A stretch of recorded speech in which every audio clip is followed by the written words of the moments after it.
नमस्कार माता भगिनींनो, तर माझी लाडकी बहीण या योजनेअंतर्गत पुन्हा ई-के-वाय-सी प्रक्रियेला सुरुवात झालेली आहे.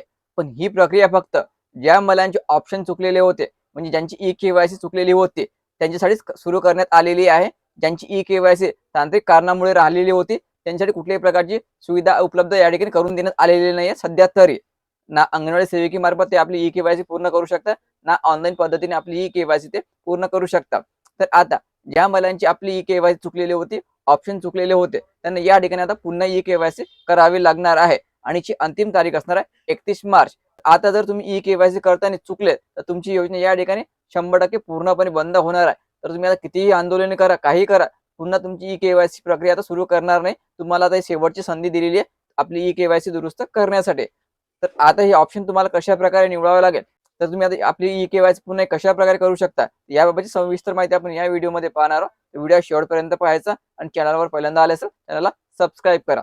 तर बघा तुम्ही ई-के-वाय-सी आपली आता कशाप्रकारे करू शकता. तर सर्वात अगोदर तुम्हाला ladkibahn.maharashtra.gov.in ही जी वेबसाईट आहे, या साईटवर तुम्हाला जावं लागेल. लक्षात ठेवायचं ladkibahn.maharashtra.gov.in या साईटवर यायचं.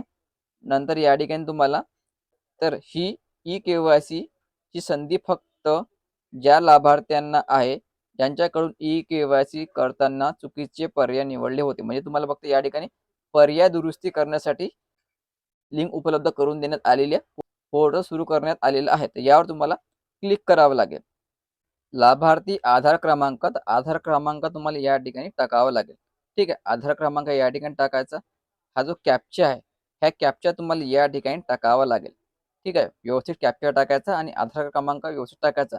चुकला तर तुमची ई-के-वाय-सी या ठिकाणी पूर्ण होणार नाही. म्हणून अंक पाहून बरोबर आधार क्रमांक टाकायचा आणि कॅप्चा व्यवस्थित टाकायचा. ठीक आहे. कॅप्चा टाकू या ठिकाणी 247 298 कॅप्चा टाकल्याबरोबर तर या ठिकाणी बघा मी सहमत आहे यावर क्लिक करायचं. लक्षात ठेवायचं मी सहमत आहे यावर क्लिक करायचं आणि या ठिकाणी दिसणार आहे तुम्हाला ओ-टी-पी पाठवा. ठीक आहे. ओ-टी-पी पाठवा यावर क्लिक करायचं.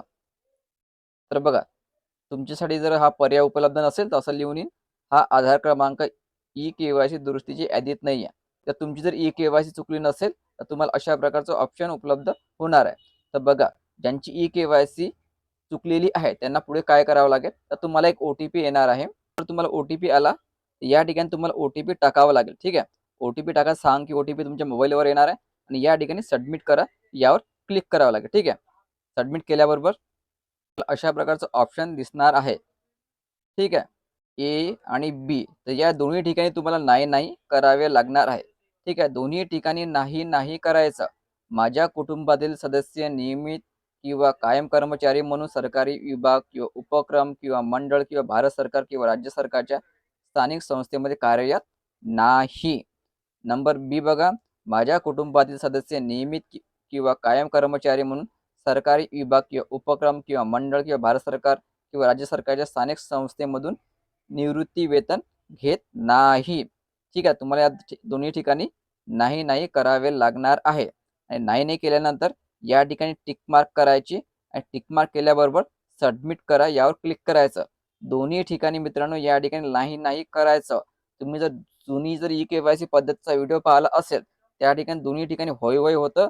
पण आता जे नवीन पद्धत आलेली आहे, तर अशा प्रकारचा नाही तुम्हाला ऑप्शन निवडावे लागणार आहे आणि नाही ऑप्शन निवडल्यानंतर या ठिकाणी टिक मार्क करायची, माहिती आपली खरी आहे म्हणून आणि या ठिकाणी सबमिट दिसत आहे, सबमिट करा यावर क्लिक करायचं. क्लिक केल्याबरोबर तुमची ई-के-वाय-सी पडताळणी यशस्वीरित्या पूर्ण झालेली आहे असा एस-एम-एस येणार आहे सर्वात शेवटी. ठीक. असा जर एस-एम-एस आला तर समजून जायची तुमची ई-के-वाय-सी आता या ठिकाणी पूर्ण झालेली आहे. पण दोन्ही ठिकाणी ऑप्शन जे आहे नाही निवडायचे आहे. तर आता आपण संपूर्ण माहिती पाहिलेली आहे की ई-के-वाय-सी कशा प्रकारे करावी लागणार आहे नवीन पद्धतीने. लक्षात ठेवायचं दोन्ही ठिकाणी आहे तुम्हाला नाही ऑप्शन निवडायचे आहे. आता जर तुम्ही या ठिकाणी होय निवडलं असेल तर आता ही चुकीची आहे, हे तुमची राहणार आहे आणि यानंतर तुमची जी योजना आहे हे पूर्णपणे बंद केल्या जाणार आहे. आता बरोबर आपली ई-के-वाय-सी करायची, दोन्ही ऑप्शन नाही निवडायची आहे. साईटमध्ये तांत्रिक अडचण दाखवत असेल तर 1-2 दिवस थांबून जा, नंतर आपली ई-के-वाय-सी करा. पण तुमची ई-के-वाय-सी या ठिकाणी पूर्णपणे होऊन जाईल. आता साईट चांगली सुरू आहे, डायरेक्ट मोबाईलवर तुम्ही आपली ई-के-वाय-सी करू शकता. ते व्हिडिओ खूप महत्त्वाचा आहे. जास्तीत जास्त महिलांपर्यंत हा व्हिडिओ शेअर करा आणि पुढील अपडेटसाठी चॅनलला सबस्क्राईब करायला विसरू नका. धन्यवाद.